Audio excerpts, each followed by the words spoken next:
So wat het ek eintlik gister gesê? Ek het gesê dat almal wat nog op hierdie aarde gewandel het, Jesus inkluis, almal wat vandag wandel, is presies dieselfde.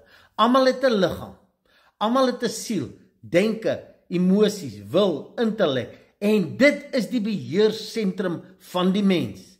Dit is waar gedagtes gebeur, dis waar keuses gemaak word, dis waar goed aanvaar word of verwerp word en toegelaat word. En dan het ons 'n gees, dit is die skepper, die bron, onvoorwaardelike liefde is in ons, dis the Christ within, né? Maar hy is ondergeskik aan die siel.